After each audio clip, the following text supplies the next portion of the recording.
You are listening to the Our Hustle podcast, a platform for entrepreneurs to share their journey and hustle for 1 hour. I'm your host, Akio Nagapuri. And before we get started, make sure to subscribe at Our Hustle on all platforms and leave us a review letting us know your thoughts. And now it's time to start the show. What's up, Disha? Hi. How are you doing? I'm good. How are you? Thank you for being on the first episode of Our Hustle. Is this really going to be the pilot? This is the pilot. Great. And there's a reason why I brought you on, by the way. Okay. It's because, well, there's actually a couple reasons. One, it's because you put me on your pilot. So now it's become a tradition where anytime I make at least 1,000 other podcasts after this one, you know, after episode 10, when it falls out and I make more podcasts, you'll be famous at this point because you'll just be on every pilot that never made it. I don't think that makes you famous. I think that's the opposite. Yeah, it's going to make you famous. No. It's not going to make anybody famous? No, because if you drop before 10 episodes, none of the podcasts make it. You know what? I'm open to my businesses failing. Okay. You know what I mean? And number two, as to why I have you on here as our pilot episode, first person, besides the fact that I love you and you're a really good friend, and you're incredible at holding conversations and having deep conversations, but it's mainly because you don't just have one hustle, you have multiple hustles. You're always doing something that I see you on Instagram, whether it be the podcast, whether it be Etsy, and probably a bunch of other things that I haven't talked to you about yet. That's the whole premise of this podcast, is really just bringing on entrepreneurs from different fields to talk about their journey or hustle for 1 hour. Now, if you want to tell the people exactly what it is that you do, I already said one of them, like podcast, but just explain that a little bit. Sure. So I am a podcast host. I host a show called But What Will People Say? Mm-hmm. It's a South Asian interracial relationship and lifestyle podcast. And we kind of go in and talk to lots of people who are in interracial relationships because there's so much like of a taboo around it. But we really get into like the gray area and the nitty gritty of like, how do you raise kids? What happens after the wedding? Because I feel like most of these stories only lead you to the wedding. Like, oh, these two finally made it and like their parents get on board or not. But then like you have to build a life with this person who is very different from you in some ways, but also very similar because we all grew up here or in whatever country we live in. But really it's become about like empowering women to like take control of their lives and like stop letting a culture that is built around making decisions for you control your life, and instead being comfortable enough to like decide what's best for you without worrying about what other people think. And how many episodes are you in right now? I think we're at like 110.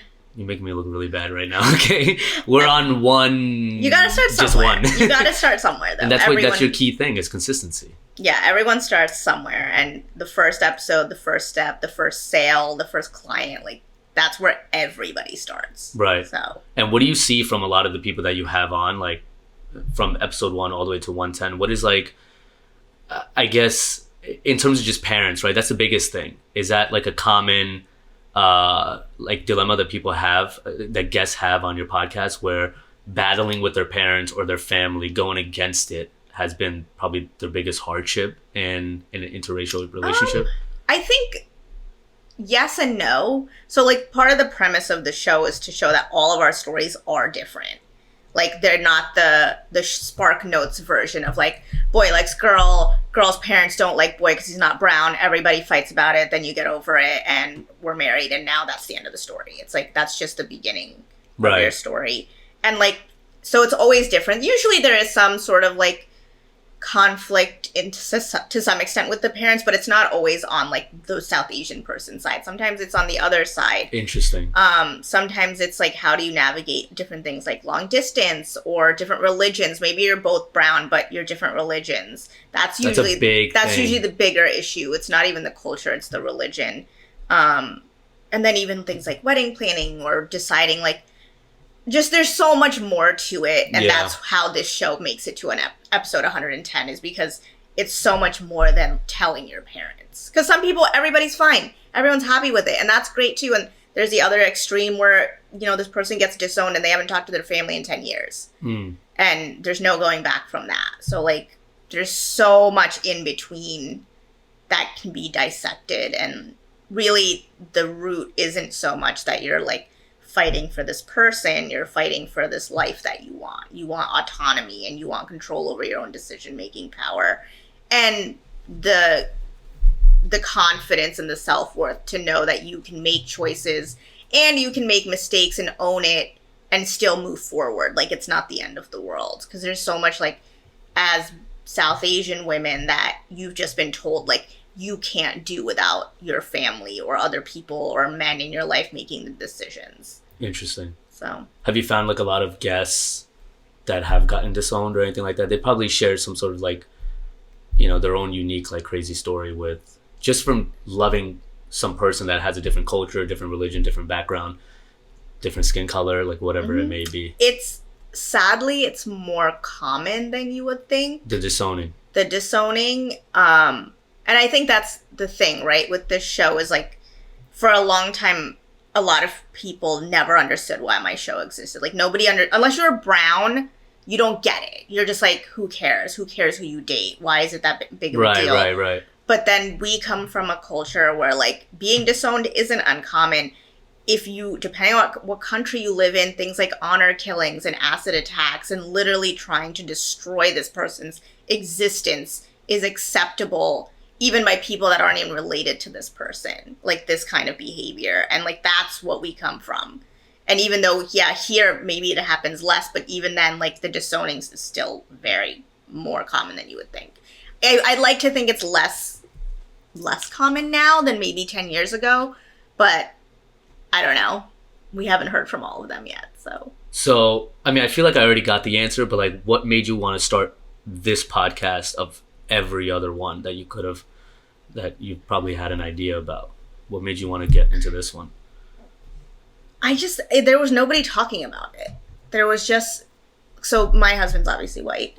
And so that was part of it. Is I've always had like this little online Instagram that I always had for fun, for my creative things, for food and recipes. And when I got engaged, I started sharing bits and pieces about Michael, and it turned into like all these like random people being like, just like going into my DMs and like sliding in and being like asking all these really personal questions about like my relationship. And I was like, are these South Asian women? Yeah. Okay, most of them were South Asian women. And I was like, I didn't even have anywhere to point them to, because this was 7 years ago. They were DMing you?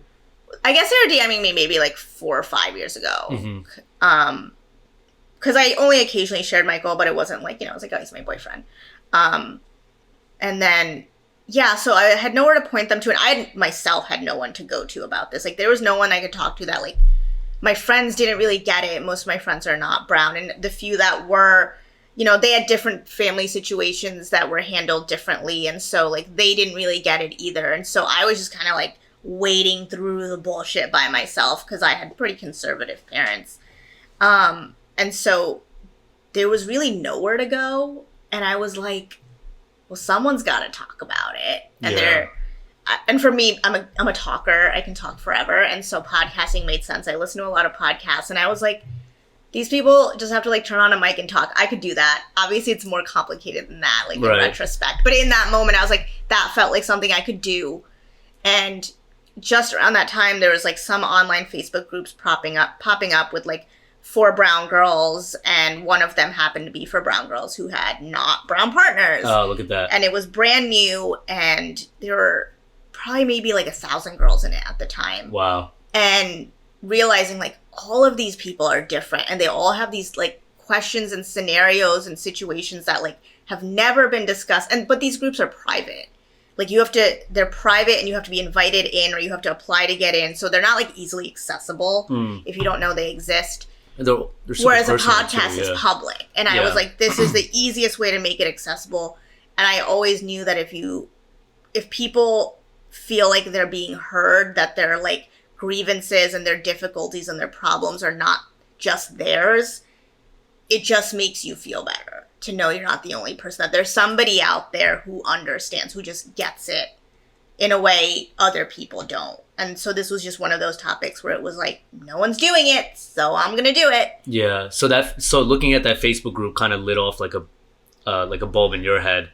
And then what did you do though? Did you start reaching out to all these girls in the group and said like, hey, nobody's talking about it. I figured I might, and I'm going to start this podcast. Do you want to be on? Like, how did you start getting those first couple of like guests? Okay, so I remember posting in one of those groups, and I was like, I want to start this podcast. I think this would be a good idea. And there's tons of support. Lots of women like, oh, this is a great idea. This doesn't exist. There's no one doing it. Like, amazing, amazing. I mean, lots of people wanted to help, whatever. When it came down to it, obviously, nobody wanted to help, right? Like, your classic, everyone talks the talk, but no one wants to walk the walk. And so I did end up DMing a bunch of people, and they were like, oh, I'm really busy. This seems like a good idea. And I was like, they don't know me, right? Like, I'm a rando on the internet. Like, they don't owe me anything. Yeah, on this group. And then I started reaching out to people I knew, and I started getting a lot of the same, like, oh, that's a good idea. Or they get scared of the podcast. Yeah, I get it. It's a really personal thing to talk about. But even the people who, like, their families already knew about their relationship, like, there's no reason. But again, I'm just this random person with an idea. Why do you have to believe in me, right? Like, no one owes you anything. But I still believed in it. I still think it needed to exist. So I was like, fuck it. I'm just going to do it. Yeah. So I called you. I was like, Akil, I don't know anything about podcasting. And you're the only person I knew at the time who had a podcast. And I was like, well, we're just going to text him. I haven't talked to him in like years. But I just messaged you, and you were super helpful. And you gave me like a little bit of like how it works. And me and Michael kind of figured out like, okay, we bought some equipment and we recorded. I called you. We recorded the first episode, and I recorded another one with Michael where we just got his side of the story. Yep. And that's really all I had. Yeah, just those 2 episodes. Very little beyond that. You had me, who had no girlfriend at the time. Yes, exactly. And then you had Mike, yeah. Yeah, and so with that, I launched the first episode, which was the one you and I did, and you helped me kind of talk about my story. But then I just launched it. I was like, I have nothing else. Like, if this works, it works. And I had a few kind of like, Instagram friends who I told that I was launching this show, and with really no plan, I just was like, here's the episode. I just threw it out there. I posted it on my Instagram that I started a podcast. And a whole bunch of like Instagram friends like shared it. And then from there, it was like more and more people saw it and shared it. And so like my launch, to some extent, it was luck. And the other part was just like right place, right time, where I just hit the nail on the head. A whole bunch of like influencers and bloggers and people started sharing it. Regular people started sharing it. I remember you told me you were on that one article, remember? Or was it an article or like blog post? Remember that was the later. South Asian there's one? been a bunch since then. That's amazing. Yeah, so I kind of hit the nail on the head because, like I said, at the time there were probably like 2 or 3 brown podcasts, and none of them were an interracial relationship podcast. And so I kind of lucked out. And in that first episode, we put at the end, like, if you want to be a guest, like, reach out. I put it on my Instagram post, and that's when people started reaching out to be guests. Like, people that were like, this is a good idea. This is something that I want to be a part of, and I'm willing to talk about my story and my whatever.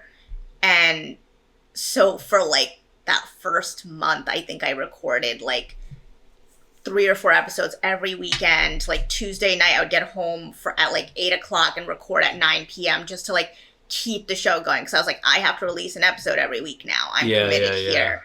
And I had enough of a positive response that it kept me going. Like, if I launched this show, I'm going to be honest, if I launched it and nobody gave a shit, it would probably be dead by now. But, like, I lucked out and I did get a positive enough response, and I was pleasantly surprised. And from there, I was like, well, if I just keep going, the only way to go from here is up. Yeah. And so, since then, we're 110 episodes in. That's amazing. So it's kind of wild. So do you still have like a backlog of a bunch of people already like lined up? How do you do that? Because you're a one-man. Are you a one-man? I am a one-man show. Yeah. Yeah. Well, it's a very no-frills show, and it has always been like no fuss, right? There's just me, my mic, and some online virtual guests, sometimes in person if I can get them. Yeah. And what was your question? No, I was saying, like, how do you, even till now, 110 episodes later, how in the world do you, as one person, schedule all these people, and how did you get them lined up? Because I know if I try to do that, I would have to put so much time and effort into trying to get people every week. even hitting people up now and being like, okay, you're set for Tuesday. Okay, you're set for next Wednesday. Yeah. Okay.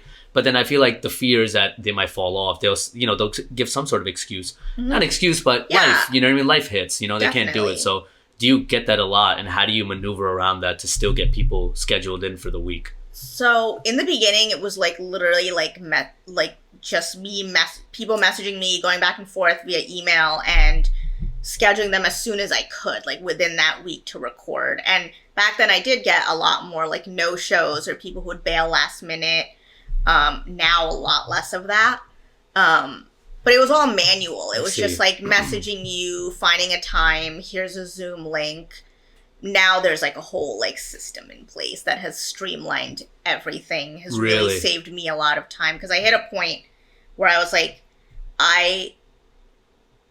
scheduling guests and it would be via email and be like, these are the times and dates I have available. When are you available? Back and forth. I think I was averaging from the minute I reached out to a guest or sent them the information to booking them and recording, it was like 8 to 10 emails back and forth. And I was like, this is wasting my time. This takes too long. And I was like, how do we streamline this? Because I want this to be like 2 or 3 emails. And so I eventually have like a guest application form. So that means I don't have to wade through talking to all these people. They just fill out the application and I go through who I want to talk to and I reach out to them. And I have amazing. Like a standard email that kind of goes out. It's pretty cookie cutter with all of the information. Like there's some paperwork involved, and like how I record. And I also have an online scheduling link. And so there is all my availability for when I can record. And so they can just go in, pick their time, book it, and I get an email saying this person booked for this date and time. Dude, that's amazing. And then for recording, I have a program for that now, which is for online podcasting, and I just send them their own personal link. They have access to that until the episode goes out. And so it took, probably 3 or 4 hours to get all of those things set up, those apps and background things, but it has reduced my 10 email process to like 2 or 3. Yeah. And it just saves me so much time. It's automated a whole bunch of things. But that came like months later. Oh, like a year later. Like the first year, it was just like this manual, and I was just like tired of doing that. And I was like, there's got to be a better way to do this. I feel like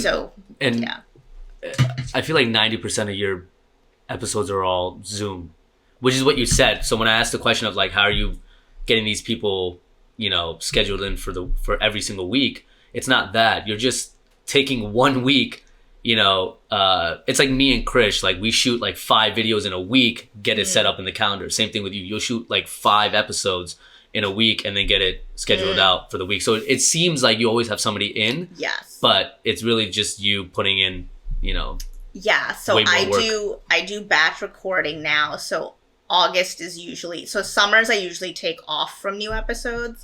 That has changed a little bit this year, but previously, like the summers I was off, that's when I would be back and forth with looking for guests, finding guests, reaching out to them. And also in August, I would record like 20 or 30 episodes. And that it wasn't like a few, it was like we are set for like 6 months. So all I had to do every week was pick an episode, edit it, and put it out. Do you edit and cut out a lot of stuff in the podcast? Or are you really trying to like, I'm not even going to touch this. Even if I say something dumb, I'm keeping it in there to keep it as natural as possible. It depends. It depends on the guest and what they talk about. I used to not edit much at all. It was like intro, episode, outro. Yeah, very raw. Didn't even have music. Didn't even have like anything. I have like pre-done intro, outro music. And even like, outlines of things. But now I'm much pickier about what I leave in and out. I've become a little more selective. I've reduced my episode times to be around 45-minute episodes to an hour. What was it before? Whatever it was. Like I really, it was like a 3-hour episode, a 3-hour Like I would take editing notes and it would just be like the timestamps of like things I want to take out while I was recording. So it would definitely speed up editing. I see. But it was very minimally edited. Whereas now I think I've gotten better at figuring out like where guests might be rambling a little, or we're getting a little too personal here, or things that I just feel like are not making a point. Yeah. And I'm just thinking about some of the like the guests that you have, I'm sure like crazy, unique stories. But do you mind sharing a little bit about your story with Mike? You know, how you guys met, going through that whole process with the family and stuff like that. Because I'm sure that was obviously a huge inspiration for, besides like the Facebook group, to start your own podcast to share your story, right? Yeah. I met Michael on Tinder 7 years ago. And we dated. You guys, by the way, broke the norm of like what Tinder has become now. And I'm sure that's what it was 7 years ago too. Yeah. You know, it's just a fuck app. Right. And you guys made a whole marriage out of it, which is already amazing. Well, so there weren't, the other apps didn't really exist then. I think like Bumble was just starting to like. But your hinges weren't there. Yeah, there was nothing. There was no other real options. And so whatever, I met him on there. And then we dated for a while, and it wasn't anything like super serious, but then eventually it did become more serious, and we were like, okay, you're like my person and whatever. And we had already talked about the like, I can't tell my parents thing. Obviously you couldn't tell your parents. Yeah. You know, Mike was just like, come over. Yeah. And my mom wants to make you food. Literally, it was like week 3 and I had met his whole family. And how did that make you feel though, meeting his family so early? Not early, but like. So I was stressed, but like he was so nonchalant about it. I met his mom in like the driveway of his house. Like we were going somewhere and he was like, oh yeah, this is my mom, by the way. And I was like, some warning. Some heads up. Something like, let me know. And he's like, no, it's not a big deal. Like, it doesn't matter. I'm like, okay. Yeah, so whatever. It was very different on his end. But yeah, then I told my parents, and it was like kind of in the middle. And what time period did you tell your parents? How long like into the relationship? 3 or 4 years in. 3 and a half. 3 years into it? Yeah, probably somewhere between 3 and 4. So like all those times you were hanging out with them and stuff, what were you telling your parents, bro? You were sleep over his house in that period of 3 years. Yeah, in typical brown girl fashion, I'm a better liar than the FBI. So which means you got besties that are like, oh yeah, she's sleeping over my place. Don't worry about it. Yeah. Absolutely, there were tons of alibis. There were tons of reasons for not being home or being out on the weekends.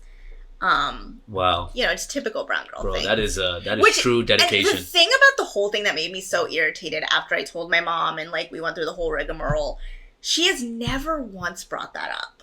What? Of you lying to hang out? she has never brought up like, so all these years, like you were lying about where you were and like that has not bothered her because I married him. Like her biggest thing is like, my daughter is married, like we, that brown. She's happy now, yeah. Yeah, she doesn't give a shit what I had to do to put the ring on that finger. Exactly, yeah. Yeah, So obviously it seems like, I'm just assuming your mom was okay with everything.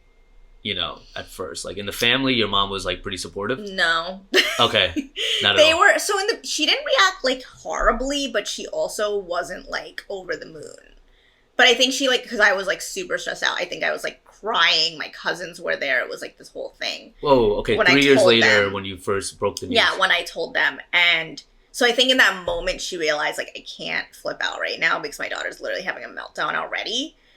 But then the next day she had a fit about it, and then my dad like absolutely lost his shit. Like this is a meltdown, meaning from fear. Yeah. Just like pure, just like terrified of not knowing what was going to happen, and like pretty much ready to be kicked out on the curb. Like Michael was basically like, if shit hits the fan, call me. Like I'm coming with my car. Like we're getting you out of there. Yeah. But my cousins were there too to kind of make sure things stayed. And these are cousins you're really close with? Yes, they're like my sisters, like super close. And they have always been 100% supportive. And so kudos to them. I really owe them a lot for that one. Yeah. But yeah, and then there's a lot of back and forth and a lot of arguing, a lot of the same questions. But I also told them and I moved out like a week later. So. You're already planning on moving out a week later? Yeah, that was also already the plan. I see. So you really planned this out. It's like, if shit hits the fan, it's like, cool. Yeah. Like, I'm moving out. Like, I'm secretly a great project manager. I mitigate for everything. I had everything laid out. To move out with Mike? No, I just moved out to the city. Oh, okay. Gotcha. No, I did not move in with him. I was really young when I met him, and I didn't want to give up the things I wanted in my life. And one of those goals was I'm going to either move to California or New York City. That was the dream. It was like LA or like, Southern California or New York City. And Michael really didn't want me to move to California. And so I was like, fine, but I'm still moving to New York. Like I'm not moving in with you. I'm not going to be anywhere near this place. Like I want out. All right, hustlers, we're at the halfway point, and I gotta ask, are you enjoying the episode so far? And isn't my homegirl Disha such a boss? If you're loving her story just as much as I am, make sure to subscribe at Our Hustle and leave us a review. All right. Enough with the shameless plug. Now back to the episode. And so I did. I said I was going to do it. He understood. And so I moved to New York. He helped me move out. And I never really went back to my house since then. How long has it been?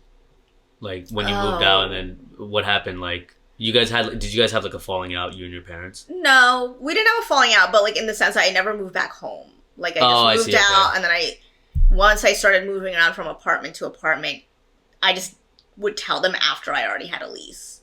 Like, I would just, like, I already have an apartment, I signed the lease, I'm moving out. And then when I got my next apartment, which was like probably 5 miles from their house, I told them after I already had the key and moved in. Like, there's no part of me like, oh, what do you think? Or how do you feel about it? I was like, this is my life. Like, I'd rather ask forgiveness than permission. Yeah, and it wasn't even forgiveness, because I'm like, I'm not going to apologize. Yeah. Right? Like, my whole thing with my show is, like, to live unapologetically. Like, I'm not going to apologize. Like, this is my life. And the thing is, like, we're told so many times that, like, this is the wrong thing to do. And I'm like, what? Move out and live in my own apartment? Like, this is the worst thing I did today? Like, I'm good. I'm fine. I didn't go out and, like, murder somebody. I didn't go out.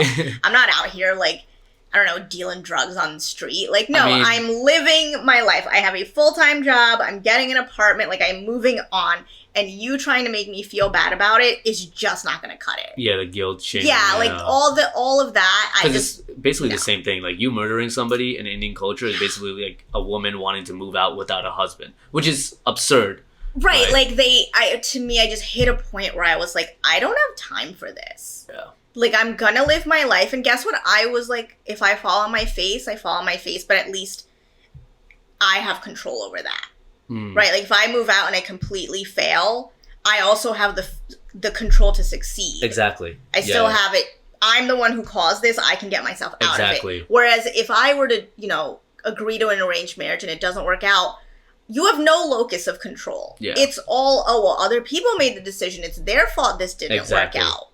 They'll still blame you because our culture is weird. But, like, who do you have to blame now? Right. Right? Like, you let someone else make all the choices and now you're unhappy with your life. Right. Good for you. Like, what do you want from me? At least for me, if I'm miserable, it's my own damn fault. Were you always like this? Were you always like this with your parents? Like, meaning, like, in a good way, it's like, were you always like to stand up for yourself and not, I don't want to use the word rebellious. It's not rebellious. It's more so just like, standing up for yourself. Were you always like that? Or what were you like growing up as Disha? Growing up... Because I knew high school Disha. Like, we sat at the same table at cafeteria. Oh, yeah, we had lunch. What was that Disha like? No, I mean, growing up, I did everything right. I always got good grades, and I always did the right thing, and I followed all the rules, but I also was very much a tomboy growing up, which didn't cut it for my parents. Like, I was the kid who wanted to play sports, and I wanted to play basketball outside with the boys, and when we'd have Indian gatherings, like, I was always outside with the boys playing some game or sport or whatever.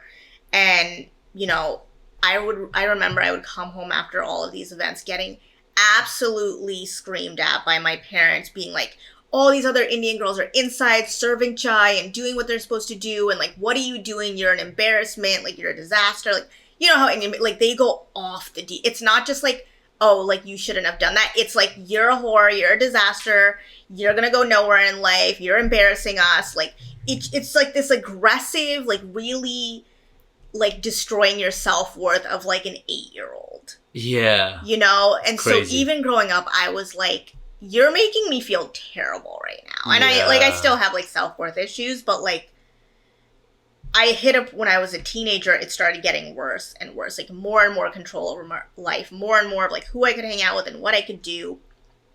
And I was like, I made it, like, my sole mission to get out of that. Like, looking back, it's hard to accept what the situation was because you never want to. But, like, everything about it was fucked up. And it was, like, I felt like an caged animal. Right. And I was like, from pretty much all of middle school, high school, college. Like, I had one goal, and it was to move out. Right. That was I had nothing else. It was do whatever it takes to get out of this house.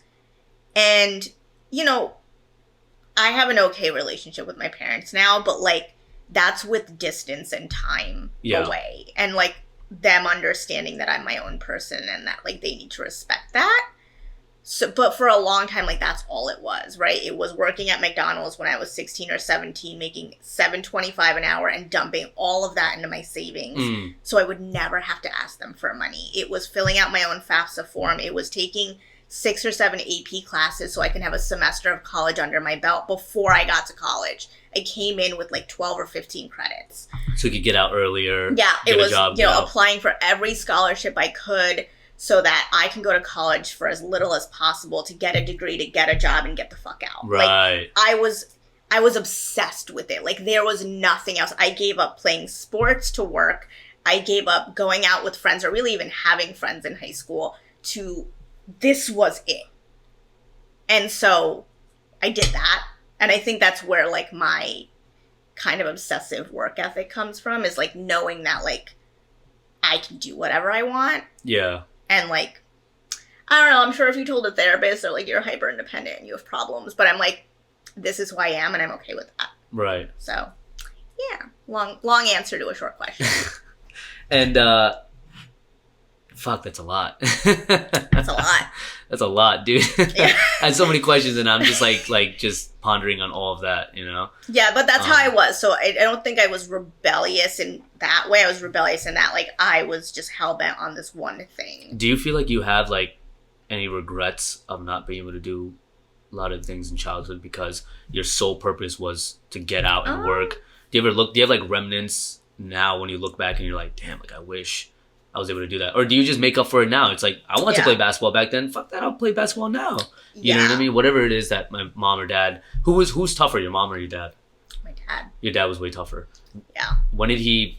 I mean, obviously, you breaking the news to him about Mike and stuff and your interracial relationship was probably the most difficult period in your life. Sort of, yeah. Yeah. And then when did he finally get over it, and how did he get over it? Or I guess, get over is a better word, like accept it. Really, it was like once we got engaged and we were coconut official, right? So then they could, like, you know, honorably tell the community that Disha is engaged to someone and they're getting married, right? Because, like, our culture values marriage way more than anything else, which is bizarre and should change. But I feel like our culture and our parents value, like, how they look in front of the community. Yes, there's a lot of, like, external validation. Yeah. And, like, keeping up with the Joneses and putting on a certain facade, whether that's real or not. Yeah. Do you feel like you broke the boundary, though? Like, dude, you basically started a freaking movement.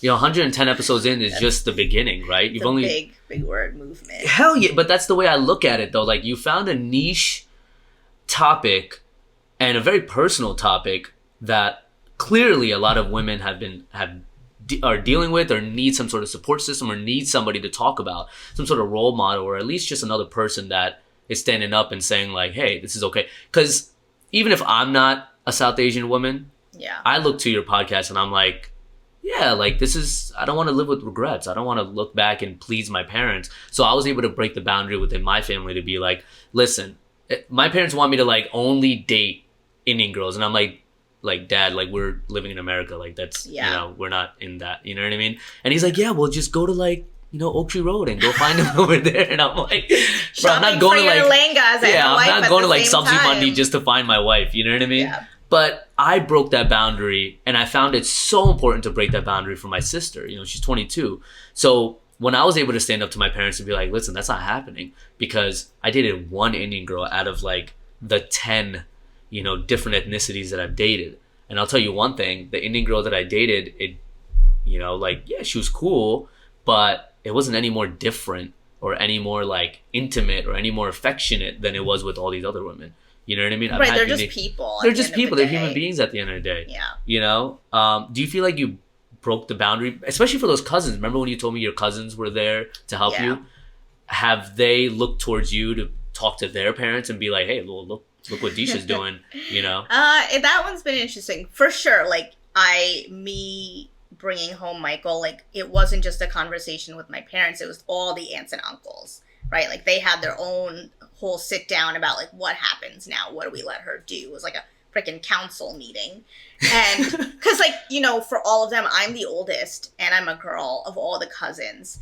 Ooh, and so they were like, pressure. If we let this go, that means the floodgates are open. The floodgates are open. Yeah, and so I think for them, they were very cognizant that their children were going to be impacted by what they choose to do here. But at the same time, I have cousins who are very no nonsense and have no time for the bullshit. And so have never let them be overly critical of my decision, but they definitely sort of attribute their kids' choices to me, which is annoying. Like, oh, it's like, oh, you're doing this. It's probably because Disha. Right. It's like, oh, well, we let Disha marry, so, like, now you're going to date whoever you want. Or you're going to, like, it'll be, like, going out late at night. I'm like, what does that have to do with me? You know, but it's dude, like. Your podcast haunts every aunt and uncle now. Oh, my God, really? And so they definitely owe me on that level, and that they now have the freedom to literally do whatever they want. Like, they'll just, like, have a boyfriend and tell their parents. Or, like, they'll go on a date and be like, Mom, I'm going on a date, bye. And I'm like, what? No. Didn't do that with my parents. It was like, this is the person I'm going to marry, and then I'm going to tell you. Whereas them, it's like, I'm going on a date tonight. See ya. Yeah. So it's a very different dynamic they get to now have. But yeah, so to some extent, I broke that barrier, but at the same time, I'm now like the scapegoat for all of it too. Like, almost like the aunts and uncles have decided, like, they don't have to take as much responsibility for what their kids do because they can just blame it on me. Yeah. So that's annoying. That is pretty fucking annoying. But do you hear that every day? Like, do you hear it? Or are you just, like, hearing it from I've definitely cousins? been told it from them a few times. Like, oh, my daughter did this. But, like... They do it in, like, a different tone, too. Yeah, like, they're, like, kind of joking, like, but look they're what you're not. doing. Yeah. But I don't really care. But you look at them and respond with a smile, and you're like, yeah, damn right. And I'm just like, whatever. Like, yeah, it's like, don't bring me into your family drama, please. Yeah, like, so... You should be happy, you know? Yeah.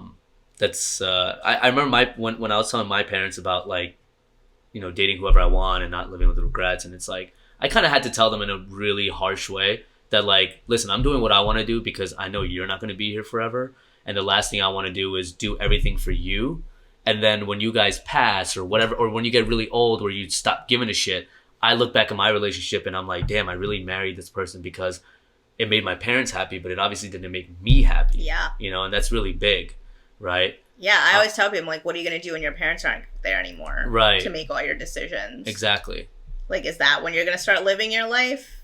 Like, and then it's too late, you know? And then you fall into a depression or you fall into regret or whatever like that, you know? I don't Yeah, and there's a lot of dark sides to our culture that people don't talk about, or even, like, all the things that happen in arranged marriages that I'm not saying they don't all work out. Obviously, there's a very high success rate. But the ones that go bad, I mean, you've heard some horror stories of the things that come out about people after the fact, because the families don't discuss all of that. They just have to put on a facade for a couple weeks that, like, our child is great, our son or daughter is amazing, look at all these things, like their height and their weight and their degree and how much money they make. But I'm like, but what about everything else about that person? And you don't find out until later. And then you also come from a culture that doesn't believe in divorce, so it's like you're now in an abusive relationship, and how are you going to get out of it? Like, you're going to wreak havoc on your own reputation within a community. And we come from a community culture, and so that's not a small thing to give up. Like, your social credit score really matters in South Asian culture. Correct. Yeah. It's not like American culture where, like, everyone is an individual. You get to do whatever you want and whatever's best for you, right? Yeah.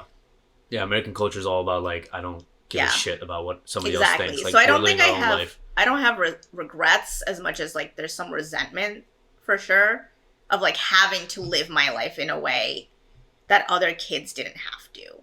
Right. So there's more resentment than regret, because I don't regret it because I got what I wanted. Correct. Right? Like, I'm happy with the autonomy I have in my life right now, even though my life's not perfect. But it just sucked the way you had to get there is what you're saying. Right, exactly. But does it make you feel a little bit better that it's like, yeah, it does suck about how you got there, but does it make you feel a little bit better that you're changing lives for so many people because you kind of had to go through it to get to this point, but now you're saving a lot of other people's time and efforts or traumas or whatever to kind of skip that, you know? I don't know if I'm like saving lives. I really like it was, to be very honest, it was very selfish. It was, this is my life and I want to live it a certain way and I'm going to do whatever I have to do to get there. Yeah. This podcast happens to be a byproduct of it.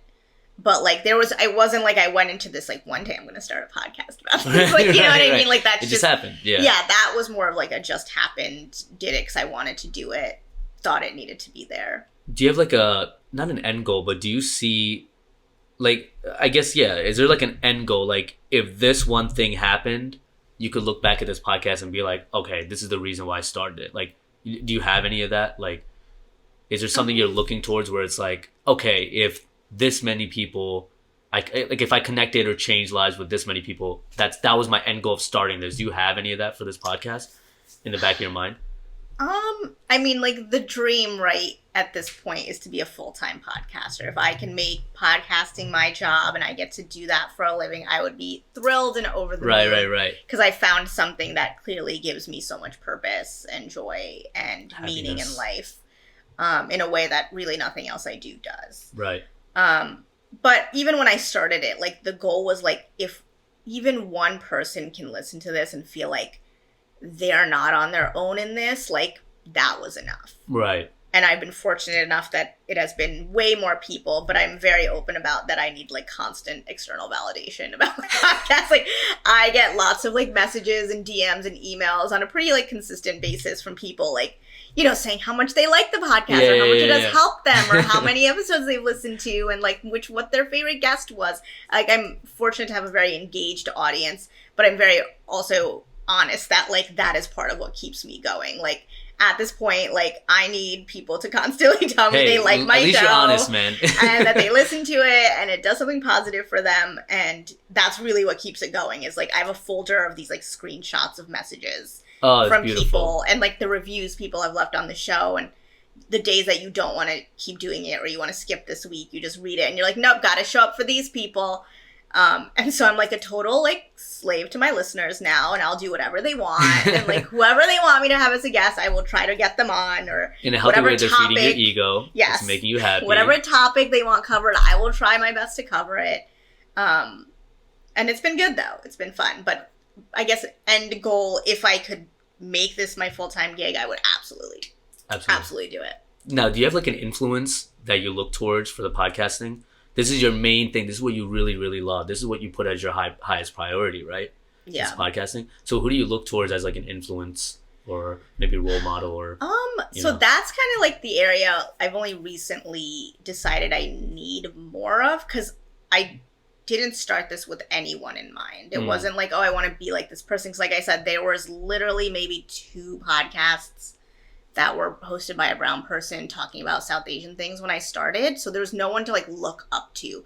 Since then, since COVID, like there's like 100 new podcasts that have popped up and that's all great. But I think that's one thing I actually recently posted even on my socials asking like for some sort of mentorship or someone I can look to for guidance in what I'm doing because for the last almost 3 years, it has just been me like straight up winging it. Right. Like it's been like Google, YouTube, asking questions and just like figuring it out. Like what hits, what doesn't hit, like what works, what doesn't work. It's just problem solving and like figuring it out. And I don't think that ever really goes away because no one's going to really give you the answers because each show, each project, each business is different and has its own unique like needs and barriers and problems to solve. But so I guess like to answer your question, I don't really have like a who I want to be. Right. I mean, you made it really fucking far for somebody that doesn't like look towards anybody that's like, I want to kind of be like that person. Now, you got into Etsy. I know at first you didn't want to talk about it. Maybe because you feel like it's not as big as a podcast thing, which it doesn't even matter. That's not the premise of this podcast. It's really just if you're starting something and you really love it, and I could tell you love the Etsy thing, it's still a hustle at the end of the day, right? Whether you're like massively successful in it, or you're just starting out.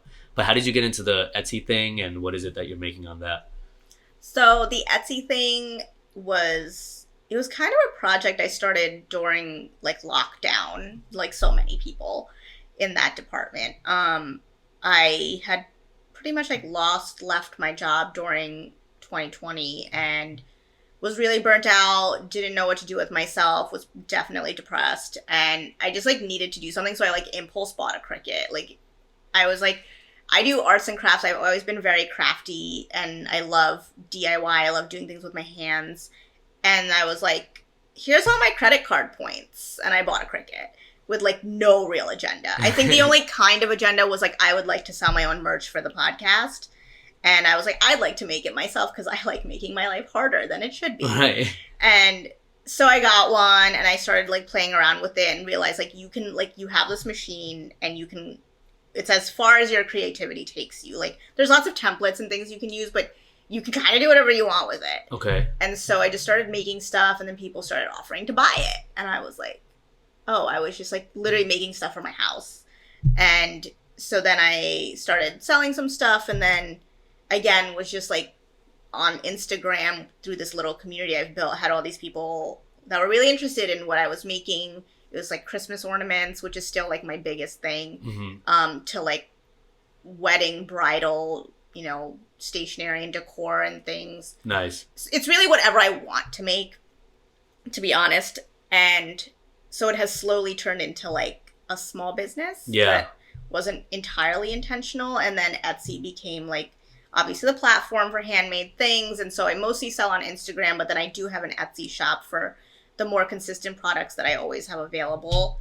But it really became, the thing is for me, like, you know how they say like idle hands are the devil's workshop? Like for me, idle hands is me starting another business, like starting another project, right. Starting like, and with lockdown, I was like, what do I do with all this free time? And so it just turned like, I'm just one of those people who has had like serial side hustles and businesses and ways to make money. I've become very comfortable with not having the most consistent paycheck because I've always worked as like an independent contractor, even in healthcare.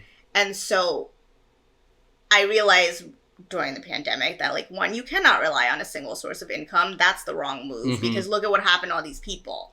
They were just like let go. And I was a contractor. So when they let me go, it was like, I didn't get unemployment. Right. I didn't get anything. Right. Like what people don't tell you about this country is nobody, like employees, they pay the highest percentage in taxes, but it also means they get a lot of government benefits like collecting unemployment and stuff. But if you're a contractor, if you're a business, like the minute you have an LLC, the government says, go fuck yourself. They don't provide you with that. You don't get health care. You don't get insurance or benefits or PTO. You don't get to qualify for unemployment. You don't get any of it. And that's what people don't realize about like this. But then, you know, this may be a controversial opinion, but the government who does nothing to support small businesses and contractors went and said, we're going to shut down all your businesses. Good luck. Yeah, go figure it out. I'm like, wait, so you get to tell me when I have to shut down my business, but you're not going to do anything to keep it afloat. Yeah. And then they were like, you know, all these states were like, oh, we're going to put out all these like funds to, you know, give you loans and stuff. And I'm like, by the time you filled out the applications, the states were like, we don't have any money left for it. So you didn't get shit for it, you know?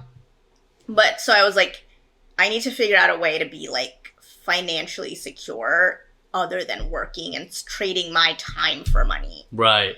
And so the business kind of popped up. The podcast started generating a little bit of revenue. There's also learning more and more about like things like investing and stock and like all that crap. Luckily, I have a husband who's more apt at that. Yeah. And like doing all these other random things to make me money. And so now I'm at a place where I have multiple revenue streams. And so I'm not tied to one horse. I'm not tied to any job. I'm not tied to anything that I do because I've diversified enough where I'm like, if one thing isn't serving me anymore, I can just comfortably walk away. Yeah. Do you feel like that was the motivation, is like what you just said, where it's like you saw a bunch of businesses fall through because of COVID? You were just like, I need to build those multiple sources of income because if I do this independent contractor and that falls off, I have literally nothing. So let me try to do the Etsy thing. Let me do the podcast thing. and let me try some other things to make some yeah, revenue, right? Right. And like the afloat. podcast I had before the pandemic, right. It was just like a thing I did, but I realized I'm like, I have an audience and it's not the end of the world to ask people to support the show. And so I had like a Patreon, I have merch. I was just about to say that, yeah. All that stuff. And, you know, was pleasantly surprised that there are people interested in supporting the show, which was amazing. And I'm grateful to them every day. That's amazing. But yeah, and like I work in healthcare, right? Like you're sold this idea that like you're going to go to college, you're going to get into all this debt and you're going to have a secure future. Okay, I have a fucking master's degree. It did jack for me. Mm-hmm. All right. Still got student loans. And, you know, I still work, you know, in like a per diem contractor fashion. Right. And so I've never had a job, the irony of working in healthcare. I've never had a job with a sick day or PTO or health insurance. Interesting. And I have now 2 jobs in healthcare. I work in 2 different places as an OT. And that is still my like primary source of income. But I don't work full time anymore. I just work kind of part-time-ish. And even then, if I want to, like, not go in, I don't have to. I mean, I won't get paid. But again, enough diversity in where my money comes from and making my money do a little more for me that I don't feel as tied to the field. And the real dream, besides being a full-time podcaster, is to never be in healthcare again. Like, if you're listening to this podcast and you're trying to go into healthcare, don't. Just don't. Do literally anything else. There's literally no work-life balance. Yeah, you could have a degree in ballet and it would be more useful. You would not get fun. You wouldn't be screwed over as hard as you might get benefits. Screws you. So you're right. You could still work at a regular job. Dude, I don't know how you find time for all this shit, man. You're doing podcasting, Etsy, 2 jobs. What the fuck else you got? What's your 5th one? I'm sure there's something. No, I think I have the Jeep Barats, which are fun, but that's like a summer thing I do. What's that? Where we rent out our cars for Indian weddings to be like the white horse. Oh. But we rent out our white Jeep. That's so funny. And the grooms get to come in on and they're decorated and they could like stand while there's somebody driving. Yeah, we take all the doors and the roof off. Me and my husband do it. It's super fun. It's just that sounds mad lucrative right now. It is lucrative and it's like a fun thing to do in the summer. It's usually just like a little extra like vacation money. So you definitely have merch but what will people say? I do. And that's on Etsy. You could go on your Etsy shop. No, so the merch was a limited drop, so it's not available anymore. Oh, you're doing some like Supreme type shit. Yeah, that's never coming back. So if you got Living Unapologetically BWWPS 100 shirt, we did it for the 100th episode. Oh my god, that is if so you got cool. one, that's it. Fuck. It's over. You have anything else coming up for the people that feel like shit right now? No, and it was all handmade by me. And that will never happen again either because that took forever. I love doing it because I owe my listeners everything, but it was like a limited time. You get it now. If you have it, you're one of the lucky, few people who have it. Because how many you if make? we ever do merch again, it's going to be like drop shipping or like a third party company. Yeah, it's not, or like I get the shirts made and I just ship them out. Exactly. It's never going to be like, Disha sat here and made you a t-shirt. Like, we're not doing that again. How many shirts did you make? A lot. What's a lot? Not like a lot. I think I didn't even buy that many. I bought like 100. Okay, that makes sense. 100th episode, 100 t-shirts. Yeah. God, that's baller. Most of those are gone. I have like a few in like a couple like random sizes left. That's amazing. So I'm trying to do this thing now for the podcast is I'm going to go broke trying to do this because books are not fucking cheap at Barnes & Noble's. But Krish, can you hand me that book? There was a book Amazon right used books. Huh? It's my favorite place to buy books. They're like $1. Amazon? What? Oh, do you read books physically or do you? Thank you. Do you read books physically or do you listen to the both. Audibles? I've had Audible for years. Yeah. For years, and I listen and read. It depends on the book. I'm Indian. I'm cheap, is what I meant to say. I don't like buying the book because you could always just find the PDF half the time online.